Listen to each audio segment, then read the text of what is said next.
So welcome. Thank you. Gracias. Great to meet you, and honored that you're able to spend some time with us here in Panama. Panama is beautiful. Yes? Yes, beautiful city here. Fantastic. So what have you liked actually most since you arrived here? Is there something particularly? I absolutely love the rooftop scene here. You guys have some amazing rooftop venues. I was able to come in a day earlier and check a couple of them out, some great food. And so I think you guys are doing that very, very well here, the rooftop. It's a new thing in the U.S. A lot of cities are now adopting rooftop venues, but you guys seem like you have it down pat. Fantastic, fantastic. So welcome. Before we start, I'd love for you to help us understand, what does a night major do? What is this night major thing? Are you actually the major? How does it actually work? Yeah, so the term nightmare refers to any person in municipal government whose job is to advocate for and support businesses and those who operate after the sun goes down, particularly we say after 5 p.m. The concept started in Europe. In Amsterdam, Milan is credited with being the first nightmare in the world. It's spread throughout Europe. About 80 cities or so in Europe have someone in municipal government to oversee their nighttime economy. And then it caught on in the U.S., and I'm the first to be in the role in the city of Philadelphia. And so my portfolio includes everything that happens after 5. So I know a lot of the attention goes to the nightlife stuff. So yes, we do support our bars, clubs, discos, venues, live music and entertainment, but it's also about safety, lighting, design, transportation, our third shift workforce, making sure that people who work at night have access to city services. The goal is to turn my city, and particularly cities who have these roles, into true 24-hour cities. And those are cities that have a plan for what they look, feel, and operate like at 2 p.m., but also at 2 a.m. And those that are operating at 2 a.m. have access to city services the same as those who are operating at 2 p.m. That's quite a portfolio. It is, pretty good. So can you drive us back in time? Before you became the night major, what were the challenges the city of Philly was going through that inspired the rest of the government to decide to create this position and to have you run for office? Yeah, so I don't run for office, so I'm not elected, which is great, because that would be a headache that I don't want to take on. So we were in the pandemic, and so the pandemic had shut our city down, and like most cities around the world, we were shuttered. So all of our entertainment spaces, all of our nighttime, our creative economy spaces were all closed. And the city was trying to look at, one, how do we come out of the pandemic and support the creative economy, nighttime economy, but also what can we do better to be more globally competitive. So one of our council member, Isaiah Thomas, he created the Art and Culture Task Force, which was a group of Philadelphians that were various disciplines in art and entertainment to look at how we could recommend the city to do better and support that sector in coming out. That's broadly speaking, it's not specifically nighttime economy. Correct. This was just broadly speaking for creative economy. And looking at artists and entertainment as a whole, not specifically nighttime economy. I got appointed to co-chair that task force. And so myself and my other co-chair, Sierra Lambert, we did a lot of community-based groundwork, going around talking to the institutions, the art institutions, the museums, the artists that were working in the city, kind of seeing what was needed. And we kept hearing, as we talked to some of our partners in other cities, about what they were doing, this role called the nightmare, or a nighttime economy manager or director. And so I ended up meeting with a lot of these nightmares around the world via Mike Fitchman, who he worked on the global nightlife recovery plan with Lutz, who's from Berlin, Merrick Milan, who's from Amsterdam, and a couple other global nighttime economy mayors. And so when I heard about this role, I said, okay, this is something that we need to bring to Philadelphia if we want to not only come out of the pandemic, but be better. And a lot of the things that we were hearing from artists and entertainers in the city was that there was no one in government that understood their language. So if you were a venue or an operating, and let's say you got a fine, or there was a law passed, well, a lot of the laws are passed because residents complained to their elected officials about something, and then the elected official thought they were fixing the residents' problem, what caused problems for the venue. And so that was something we were hearing a lot. So me and a couple of the people wrote a proposal and submitted that proposal to City Council. And so the position came to government through us. Government didn't think about it first. We brought it to the government. And with Councilmember Isaiah Thomas's advocacy, he got his colleagues on board, and then they voted and legislated the role into city government. Well, that's actually very forward thinking from the city to have made the big bet of putting this in there, and kudos for you for proposing that from happening. So if we go back in time, was there something about your journey that prepared you for that recommendation you made to the city? Is there something about your experience that sort of made you uniquely positioned to propose that and motivate you in that journey? Yeah, I would say, although I didn't see myself particularly coming to this, of course I didn't know that this was a role. Well, I'm an entrepreneur by trade. So I own a company called the Weekender Experiences. It's a travel, entertainment, and events management company. I take people all around the world, and I bring artists around the world as well, right, for entertainment purposes and bring them together. I've been to over 200 cities worldwide. I'm approaching about 50 different countries. So my purview from that experience showed me what other cities were doing, right, that are doing really well. I've partied in Ibiza, or I've been to Amsterdam, or I've been to Sydney, or Melbourne, and all these other big cities around the globe who are doing a little better than Philly was at the time. And so I think having that global experience allowed me to truly critique our city and where we could be better at. I think a lot of times when we're in our own city, we love it so much, we're so a part of it, it's hard for us to see what we're missing, right, unless it's glaring. But when you look at subtle stuff about like supporting the nighttime economy or things that we don't have, like quality eats, right? I always share this when I'm talking with elected officials to make them understand kind of what the job is if we're all working now, it's the middle of the day, we all want to take a break, we can go get lunch at a myriad of restaurants here, right? If I have dietary restrictions, if I'm vegan, or if I don't eat gluten, there's no problem, we can go eat, and then we can go back and enjoy our job. If we had to engage with the city for taxes or water bill or any other things that we do regularly, there's no problem because we all work a day. What about the people who work at night, right? What about the people who are working overnight in the restaurants or in the buildings, cleaning buildings or things like that? When they take a break at 2 in the morning, there's no place for them to go get something to eat in certain cities. And there's also no one thinking about it for them, right? So in my role, I think about that. I think about how do we extend quality eats in the city so that people who are working can have, food that is not only, available, but it's not gas station food, that they can have specific dietary restrictions that they can measure to. And so those are the way you shift the thinking to being a 24-hour city. And so I think seeing that around the world, being in Australia and being able to walk out to the streets and get something to eat no matter what time it was, I was like, okay, hey, this is something we're missing. But if you don't know it's happening elsewhere, then you can miss out on the opportunity to innovate.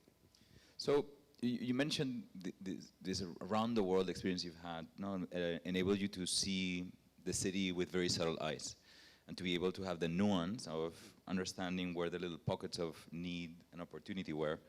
What other non-obvious things beyond having access to diverse type of food in the city are happening in the nighttime economy or the nighttime that you have discovered and somehow proposed initiatives to address the issues that you discovered?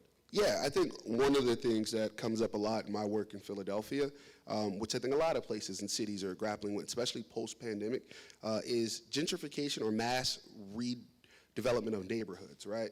So during the pandemic, there was, a lot of remote work, or people decided to move or change how they were kind of operating at. And cities started to see shift in neighborhoods. In Philly, we have a lot of our industrial neighborhoods are coming residential now. A lot of cities in the U.S., their downtowns are shifting from office heavy to residential heavy because the office space isn't as needed anymore. And a lot of cities are grappling with how to kind of change that. And so they're doing these adaptive reuses, turning old office buildings or warehouses into residential places. And so what that creates is, if there was a culture of a neighborhood there already, for example, let's say you had an industrial neighborhood where, some of the buildings were either not being used anymore and there was like a work office during the day. Well, at night, if you had clubs and venues, you had no residents to bother. So you can be as loud as you want. The people walking in the streets didn't bother anybody. But during the pandemic and a lot of shifting, well, residential areas started to pop up, and these big residences are being built next to the music venue that's been there 20 years.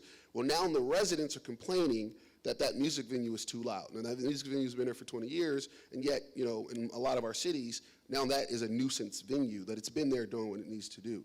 And so in my work, I try to talk about how do we allow both things to exist at once. And a lot of cities around the world, especially in like Sydney and other cities, have adopted this thing called agent of change. And it's a kind of planning and zoning law, which says whoever is last to the block, the neighborhood, the street, is responsible to mitigate the sound or the nuisance. So if I'm in the residential development and I'm building next to your club that's been there, I need to soundproof my residential development so it does not force you out, and vice versa. If a club is now opening in a neighborhood that was very residential, it is on me to make sure that I am not bringing a nuisance to that neighborhood. And I think that is something we're seeing a lot, right? And it's very new and it's very nuanced when you're talking about cities that are growing and changing, especially post-pandemic, when we're trying to convert a lot of these old office or industrial spaces into residential. And so I think that's a really nuanced thing that we're working on, and people in my role around the world are working on preserving what the culture of a city is versus allowing it to develop and shape and change residentially. It is indeed very subtle difference for the last one to come in and have the sensitivity. You are the one actually coming new to the block, and having that the need for you to somehow comply and make it easy on the city. Now, regarding zoning laws and how cities evolve and mature and change over time, I've heard some cities say, okay, we'll create a nighttime district here where all the nuisance happens, and try to make that the way to protect. I hear you have a different opinion around this. I have a very different opinion. Entertainment districts and zones are a popular way that's quite easy for governments to sometimes say, hey, we are supporting nightlife. So they take an area of the city that they think already maybe has the culture, or one where they think it won't bother the fabric of the city, and they say, hey, in this little square mile, all the entertainment can happen here. We can go later, we can do things. The reason that does not work all the time if it is not well thought out and not well planned, because you create secondary quality of life issues. So we're all at our neighborhood place, or maybe we're at dinner at your house. It's 10 o'clock, it's 12 o'clock, and we're like, hey, we want to go out. This bar we're at now closes at 1 or whatever, right? And we can go across town and be open at 4. Well, you create a bunch of problems where you get this funneling of people to this direct area, the only area in the city where you can go and extend hours. And so when people say, hey, entertainment districts are sometimes the answer, it's not if they're not well thought out and well planned, because you'll create traffic issues, or you'll encourage people to maybe drive when they shouldn't be, or you'll encourage a lot of those drain on city resources to manage this one massive area where you're allowing. So you need more police presence. We're putting a lot of people who may be intoxicated and drinking and having fun all in one area, where I think cities who have kind of shifted to especially later hours or things, well, they don't concentrate it in one area, because you want to give people an opportunity to have diversity in where they're going, so you're not creating these mass entertainment districts that need and drain a lot of resources. And so then we have this saying in the U.S. where the juice isn't worth the squeeze. You're putting more energy into the squeeze to get just a little bit of juice, and now you then are looking at like, well, we're spending a lot of money to keep this entertainment district up. Is it worth it? Well, it's because you didn't plan it out and think about it well before putting a zoning overlay somewhere. So again, I know it's a popular way to look at supporting nightlife and entertainment, but if it's not done right, it could cause more problems, and then those problems are used against future development and investments in nightlife. I'm seeing a theme here about subtlety and the importance of understanding the second-order consequences of city planning and policy. We were having a conversation yesterday also about something that's related to zoning, which is this idea, this old policy in the city where I think everything closes at 2 a.m. Yeah. And you're also having a strong opinion around how to change it, and it's very related to what we just discussed. Yes, absolutely. So in my city particularly, in quite a few U.S. cities, some are a little later, there are very hard curfews on the sale of alcohol, right? Which again, we know with venues is a big driver of the revenue there. Same with restaurants and all, and food margins aren't that large, so in restaurants they make a lot of their money from the sale of drinks, and we're looking to extend in Philadelphia. One, because we have some amazing events coming up. If you do not know, in 2026, Philadelphia will be a World Cup host city, so we'll have 6 FIFA matches, including a round of 16 match, so please come to Philadelphia. But at the same time, we'll be celebrating the semi-quincentennial, which is the 250th anniversary of America's birthday, and America was founded in Philadelphia. And then we also have the MLB All-Star Game happening all concurrently, right? So the round of 16 match is taking place on July 4th, which is the birth date of America. We're expecting millions of visitors to come. And these visitors are going to be global visitors, right? And so they're going to be people who come from places that typically do not party us, and they're not going to be on the same time frame as us. So they're not going to be hungry when we eat dinner at 8 and 9. They're going to be hungry at 2 and 3 in the morning, because that is their 8 and 9. And so when we're looking about extending hours, there's two things. One, in preparation for 2026. But the other part about extending hours that we're working on, and it kind of takes away the draconian view that we have in the U.S. a lot of times around drinking, is that the hard curfew of alcohol creates a lot of problems. And a lot of our politicians and our legislators think that enforcing hard curfews solves the problem. For example, if we stop people drinking at 2, less people will drink driving because they'll drink less. Or if we stop drinking at 2, they won't bother people. There won't be drunk people in the streets. But studies have shown, one of the most recent studies is Montreal did a 24-hour study, is that when you give people more time to drink and they don't have this hard curfew, they regulate themselves better, they understand their alcohol content level better, and so therefore you drop your quality of life. Then it's also a release on strain on city resources. So therefore you save money on emergency services and management, traffic control, police. Example, and I think this is the example I shared with you last night. We're all out at the bar. We get the call, hey, 15 minutes, last call. So we're still having a good time. I'm like, okay, great. Round of shots for everybody. I got the round. Everybody get one. You get one. You're going, check. The bar's about to close. And then we're saying our goodbyes and about to, traverse home. And we just took 2 shots that have not, gotten into our bloodstream yet. I think I'm okay. And then I make decisions based on that temporary moment of thinking I'm okay when I'm still getting intoxicated, right? But when you extend hours, there's no rush. There's no chugging. There's no, clock to saying I have to get this much consumption in, and so therefore people make smarter decisions. The other part of it is with the quality of life. At us, we have areas in our city that are concentrated with a lot of venues, and at 2 a.m., those blocks become a large, egress. So now there's traffic issues, and Ubers are trying to pick up, and it's quality of life, and if the mom and pop that are trying to sleep that just had a baby are hearing horns, and so it creates those issues. If there is no hard close time, you may leave at 1:30, I may leave at 2:30, someone else may close the bar out, but again, it spreads out and it dampens the strain on city resources and quality of life issues. So when we're talking about extending in hours and managing, most of the time we have adverse effects with hard curfews. Then we create more problems than we're trying to solve. So actually, Panama City and the government here was just passing new legislation to change the hours of nighttime curfew from 4 to 6 a.m. On the weekends, and that's actually going to help contribute to the ideas that you bring forth to ease on traffic, on the traffic situation, to ease on road safety, to ease on the conglomeration of people that sort of unite and come together when the clubs close and everyone's sort of rushing home. And the other thing that you mentioned, the benefit of making sure that people are having much more responsible, calm drinking behavior without being in a rush to do something and then go home. Yeah. That's amazing. No, I think that's really great. Look on it and extending. But again, I think when you're talking about giving people more options, I think a lot of government officials are like, oh, if we extend to 6 a.m. or whatever, everybody's going to start drinking at 10 and continue to drink till 6. That is not happening. Everyone has different trends.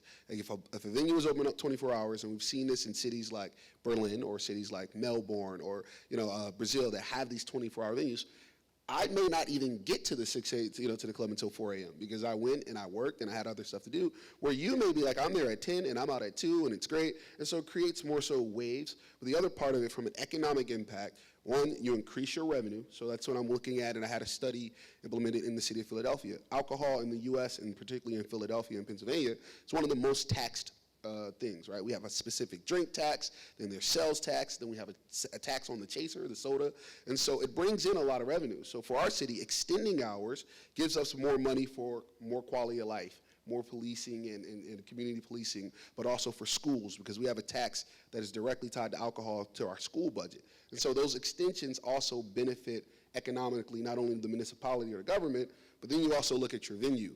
We tax or we charge our venues rent for 24 hours. They don't pay rent from 10 to 2 or 10 to 4. They pay 24 hours of rent, but they're only able to operate for 6 hours. You give those venues another 1 hour, 2 hour, it spreads their costs, it makes them more valuable, and it allows a diversity of options to come up, and it helps with equity as well. Super. So going back in time also, when you came into this role, you had an amazing initiative as there were some listening tours. Can you help us understand what was this, where did you get the idea, no? And how did it come around? Yeah, so I did a lot of research before getting into the role. That's the benefit of being able to create a position and then watch it go through the process. And so I met with Ariel. She was the nightmare, the first one in New York.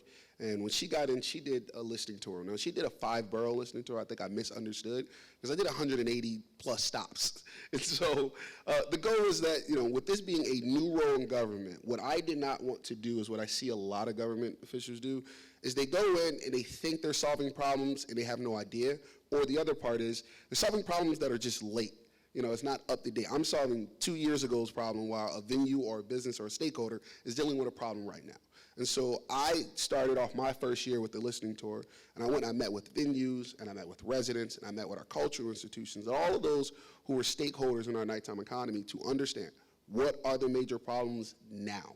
What are the problems we can work on now? And we identified 6 areas where I could start corralling my work and my efforts and advocacy to change around those problems, which will be effective, that would be immediate. We were able to rank what can we do right now versus what's going to take some legislative changes or longer changes. And it was really effective for people to see, hey, one, I had a lot of club or venue owners that said no one from the government ever came here and asked me how could they help. Usually they're fining me or closing me or shutting me down. But to come and say, hey, what do you need from the city to make you thrive?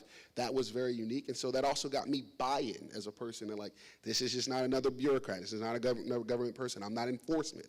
I'm not coming to shut anybody down. We have an enforcement team. That is not me. I'm here to help. And so I had a lot of buy-in from our nighttime economy because of that tour. Now, when you were there having these conversations, I very much relate, by the way, with this approach, what I call customer empathy, and when you're trying to understand the pains and needs of people in a very subtle way. What were the main things that came up? What were the challenges that people were sharing with you that somehow then eventually ended up in a program later on? Yeah, so a couple. So we kind of grouped all of them into about 6 of them, but for the sake of time, I'll focus on ones that we were immediately able to kind of counteract. So one was safety. In the U.S., but particularly in Philadelphia as well, there is an issue of safety that is affecting and affects our nightlife in a various way. There's actual violent crime, right, that we're dealing with, and fortunately, since I've been in this role for 2.5 years, we're seeing some great historic drops. We're down 30% in violent crimes, almost 40% in crimes a whole. But the issue that was affecting our nighttime economy wasn't that actual crime was happening in our venues, but it was the perception. It was you in Panama looking for a great place in the U.S. to go, and you're like, safe cities to go party in, and then you see all this other stuff that is not safe, that doesn't happen in our venues, right? So it's a PR issue, right? Perceived unsafetyness that stopped, even regionally, people from coming in and going out to restaurants, venues, and bars. So what we're able to do, and that was a common theme that we heard, and so you can't solve those things with policing because there's nothing to police. It's a marketing kind of a campaign or a PR issue.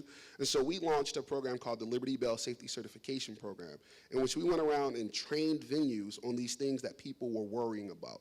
Those trainings included harm reduction, right? So drug and alcohol and dealing with responsible drinking and usage of those things, right? Diversity, equity, and inclusion, so people feeling safe going into different venues.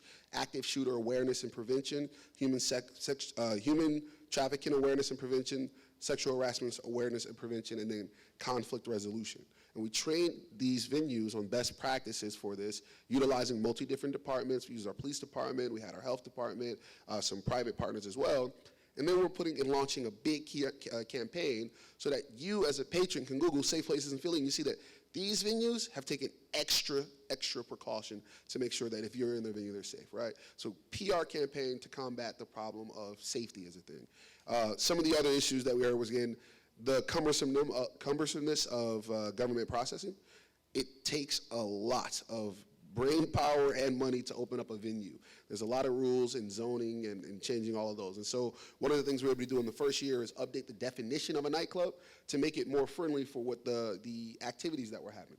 So in Philadelphia, the moment you added a live music part, whether it was a DJ or a performance, you needed nightclub zoning.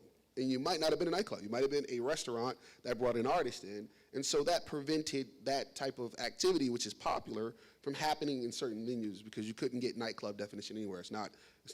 Nightclub zoning is not available by right. You have to get an exemption in our code. So we updated that so that we took live music out of the definition of a nightclub. So not only if you're a restaurant or bar, you can have live artists, you can have dinner and a show, dinner and an entertainer, which was really helpful. And we were able to do that in the first year based on that listening tour. So those are two examples. A whole bunch of other programs we're launching in the process of launching, but that's from the listening tour, direct to impact that helped our nighttime economy. Fantastic, and I'm going to relate to this last thing that you mentioned around the live music categorization of a nightclub. Mm-hmm. I remember in the US also had the challenge of having cabaret laws. So, so 100 years after cabaret, these laws are still in place that somehow regulate or constrain what can be done. Yes. And it reminds me how laws are in place, but they're not taken out of place when they're no longer relevant. Was there other regulations that you were able to somehow promote to get eliminated or changed or updated? Yeah, I mean, that's constantly what we're doing, reviewing our code. I think you make a great point. When you look at any constitution or any city code, as we call it, the Philadelphia Code, the legislators change, right? So I don't know what a legislator put in place 50 years ago because you're a new legislator, but you know that somebody's telling you about a problem. And so then you go and write legislation to create a problem. And we had issues in our code that we had to update where the definition of a nightclub wasn't even the same in all parts of the code because one part of it defined it as something else, another part. So we're doing that cleanup. We do a lot of that, just making sure that we are updating laws. We're getting rid of antiquated laws and, making sure that our laws are doing what they're meant to do, because that's the other thing governments don't do well. They put a lot of energy into solving a problem with the new law, but there's no follow-up to see if it actually does what you wanted it to do. And there's, like you said, there's no retraction, like, hey, this actually didn't do. Now, you have incidences where it's, if it goes off the rail and it's really bad, but if it just doesn't do what it was supposed to do in a good way, no one goes back and be like, okay, this is a trial area, we should take this back. So, my team and what we try to do, because I'm based in the Department of Commerce, is constantly looking at that. But we talk to businesses, because again, we can implement, but the businesses are going to be the practicum of it. And so we go back to them, how did that work? Does this actually work? Even when we updated the nightclub definition, we put together a stakeholders group of owners of different venues, and we had them in a room and said, does this work for you? And then we had them also do a practice opening of a venue. So, okay, your venue you have now, I want you to go through this process and tell me, can you open it much more simply now? And so those are some of the things we try to do to make sure that the laws and things that we're updating actually help our nighttime economy and our operators. This is much more, it sounds much more like a tech entrepreneur than a city official. Well, I don't have a government background, so I do come from an entrepreneurial place, so I try to implement some of those things. Cool. So tell us about, you were talking about your team. So you're obviously not alone doing all these things. Well, I was for a little while. Okay, so can you help explain how does the department look like? How does it get funded? The general organizational setup that you have to make this possible? Yeah, so I guess the beauty of being able to look at other cities before writing this proposal and setting it up, we were able to talk to the other nightmares about where did this role make sense. So in some cities, the role of being the nightmare is in the mayor's office, right? You're working in tandem with the mayor. Well, we heard that sometimes isn't fun, or it doesn't allow you to do what you need to do because you may be a proxy for the mayor, you're a little bit more susceptible to the politics, and then you change kind of with the mayor. In some other cities, the role is in public safety. And so that didn't come off as well because the person in that role was saying they spent so much of their time convincing venues that they were not there to fine or shut them down, but to help, but they were from the public safety department. So if I come to you and say, hey, I'm Raheem Manning, I'm the public safety nightmare, you're like, whoa, it doesn't have a good perception. So we were like, we didn't want to go that route. Where we thought the role would be most effective is in economic development. So we put our role in the commerce department, which is the economic development engine of our city. And so one that comes with built-in resources for businesses, built-in grants, built-in budget, and so that really helps. So when I got in, it was kind of me, and then that also has teams. So in commerce department, we have a policy team. So when I'm looking at changing a law, I don't have to do it myself or figure it out. I go to our commerce policy team. We have a PR team, we have a marketing team. And so although it was just me focusing on nighttime economy at first, those teams stepped in. So I was never really alone, which was great. Then I hired someone to come on. We were hiring some more people, and we ended up growing, getting budget as well, focused on those initiatives. But being in economic development, there's already money coming through that way. You're just redirecting that money to make sure it's a little bit more pointed for nighttime businesses that you want to help. Now, you made it seem very easy. No, none of this was easy. Anything with government is not easy, please. So you just brush through it. No, but so I'm imagining there in the first time trying to make the case for budget allocation and for finding team and somehow convincing the other people in the commerce department to come and spend their energy in this new area that didn't exist before. What were the challenges that you faced helping change the minds and customs? Yeah, I think the challenge is educating. I had to educate a lot of the people in city government, but also our legislators, because our legislators determine where the money goes. And so I had to make sure that with my role, when people seeing Nightmare, they weren't thinking just nightlife. Like, this guy's here to make sure everybody's partying. He knows all the clubs and bars, and that's all it's about, because that is not a priority for most cities. I had to make sure they knew that, hey, I am talking about a sector of our city that is a driver of tax revenue, of tourism, of residents, that people are choosing to come live in our city based on the experiences they are having at night, whether that was in a bar or walking down the street with the light being put out, right? And so having that educational part, when you're talking about finite dollars, which are government dollars, the budget is very finite. They're big issues. When we go for budget, I'm competing with schools. I'm competing with public safety. You're competing with all these things like, sanitation and that people know are big. So when you're trying to carve out additional dollars, you have to be very intentional in how you educate around it. Like, this money is not just to make sure people can party, but this money is to make sure that people are safe. This money is to make sure we bring in more tax revenue, because the more that people are out entertaining our, enjoying our entertainment, there's more tax revenue coming in. So a lot of it was those conversations and shipping around. And then the other part of it is getting a supporter. So we submitted the proposal to create this role to Councilmember Isaiah Thomas, and he's in City Council. We educated him so much during that process that he now understands. So when the budget comes to his council, he's able to talk to his colleagues and like, hey, listen, this program here is about safety, and I need you to make sure that the Department of Commerce can implement that. And so now he's talking where I don't just have to do it myself, and then that trickles on. Another big part when I got into this role is, having people know that you're in the role, right? Everybody saw that we had a big rollout, but if they're having conversations and I'm not at the table, then what effectiveness am I? So make sure I'm talking to the administration part. So meeting with the department heads, we have many of those. So I've met with all of our department heads, continuously letting them know what I'm here and what I can do. So when they have those problems, they're sending them our way instead of trying to solve them without our input. And so that's a big part. And so when you go to, and again, it takes a lot of work, but when you educate in that aspect and you let your colleagues know, you let the administration know, you let the legislators who are controlling the dollars know that this is about making sure our city is globally competitive. This, one of the things that I'm wrapping up now is we had a company called eConsult, their economic financial firm, and they do research, do an economic impact study, the first of its kind that's ever been done in the city of Philadelphia, to look at all the tax dollars that comes in.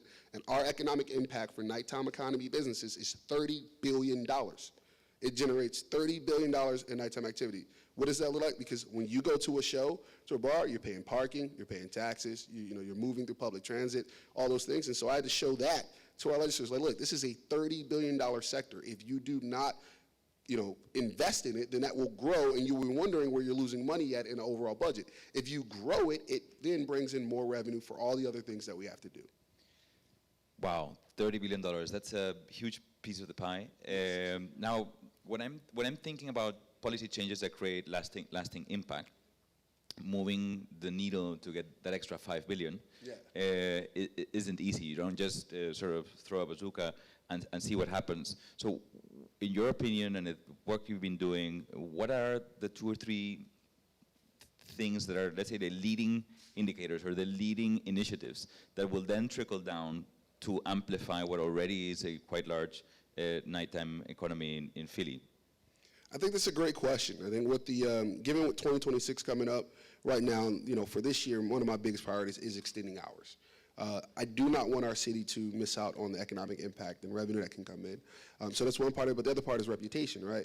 And we're welcoming millions of people from around the world. And you guys know FIFA, we call it soccer in the U.S. It's football. Football is king in the world.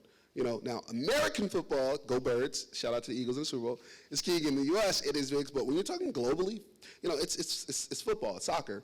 And so when you have those people come, it's a big sport. It's not a cheap sport either. People who come for the World Cup, they're coming for 3-4 weeks for holiday, they're spending big money, but those are also people who are owning companies and, shaping global policy and global trade partners and just, where they want to go. It's a lot of economic activity here. So they have a great time. They're going to look at Philadelphia for future investments, future movement, future office openings, city employees, which again will benefit the city so much more than just whether or not we can go later, right? So that is, I think, one that will trickle down, that'll really move the pie, because it'll affect in places that we're not even looking, right? We're looking at that 30 billion, but it's going to be like if an office building opens downtown because the CEO had a great time in Philly during the World Cup and he was looking to expand in the U.S. and our city left a good impression. You're not even going to see that in our budget, in our bucket, right? You'll see that in another bucket, but it benefits the city overall.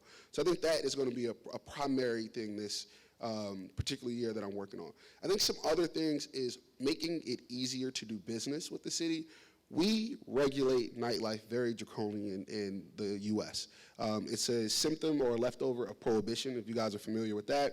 At one time, the federal government outlawed all alcohol, right? And so a lot of the club and venue and alcohol regulating laws are based off of that notion of prohibition, and we have to get away from that. We have to start looking at some of our European and South American and Central American partners and seeing how they cultivate an environment of entertainment that just really adds to the city. And so I think if we are able to do that and make it easier to do business, you see more diverse offerings, more businesses open up, more tax revenues, more jobs, and more of those great things, which again will help that bottom line as well. And then we have a big equity issue in the city of Philadelphia as well, and ownership. And equity issues create identity issues. If you don't have diverse ownership, you will not have a city where everyone finds their niche and feels welcome, because you're going to have ownership that's going to play to what makes money and what plays to the masses, instead of having the niche that you need, right? If you are a big house music person, but top 40, is all the owners want to play, then you're not going to attract people who want to find their community there, which then will trickle down to people not wanting to move to your city. Or they may not take that job if it's between your city and another city because they want to visit and couldn't find their niche. But that's a part of the equity issue. So solving equity issue, I think those also will add to kind of that bottom line. So that's 3 for you. I kind of gave it off the spot, but I hope I explained them well. That's fantastic. And it makes me think reflect on 2 things that you mentioned there that resonate quite a lot. One is this idea of believing in oneself, and this from a city perspective. So Philly wasn't necessarily the most, considered the most multicultural central city in the US. You consider New York and maybe some of the other, Chicago. Yeah. But having that faith that we can be part of that global dialogue, that we can attract that young generation of people from all around the country, and doing so by promoting a strong, vibrant cultural city helps the entire economy grow, not just the night economy. Yes. So that's a great way to put it. So to wrap it up, I'd love for you to share, if you look ahead and you envision a bright future for the city, and you were successful, you get all your way, no? How does the future look like, and what does it bring? Yeah, I think that's a great point. To me, the future of this role and what its impact is on Philly is that Philadelphia becomes a globally competitive 24-hour hub for arts, culture, nightlife, entertainment, and tourism. That when I go and travel, and I ask you guys in this room, have you been to Philadelphia? You say, not only have I been, I'm going back. And I think that is what it looks like. Philadelphia is an amazing city that has just a bit for everybody, but we're kind of overshadowed by some of the bigger cities, right? We're so close to New York, so it's easy for people to be like, oh, I want to go to New York, and I've been in New York. But New York puts out a lot of kind of great things, and so I want our city to continue to do that, and this role to drive that. I think a big part of it is making sure that when people come to our city, they have an amazing time, that they feel safe, and that they can find their niche, right? They can find their people, their music, their style, their food, and that will continue to grow our city for decades to come. Well, thank you, and wrapping up some of the things that I heard through this conversation that I think are going to be useful for people here in Panama and around the region is to be aware of the subtleties, to really listen and to spend some time, really a lot of time, figuring out what the real needs are, because if we know them, then we can act on them, and if we can act on them, then we can believe that a brighter future is possible. So that's an amazing set of lessons. Thank you for sharing your experience. And I think my invitation would be obviously for the people here in Panama and the ones that are looking then at the video in the region, is to think through what makes your city special, what are the unique needs that we need to go out and listen. Let's not assume and take things for granted. No? Go out and listen. That will eventually help us design better cities and better countries. So thank you so much, Raheem. Hey, thanks for having me. I appreciate it. I'm super excited for the festival this evening. This is my first visit to Panama. There's some great artists in the room that I've gotten to meet. I can't wait to see some of the DJs tonight. So thanks for having me. Thank you so much.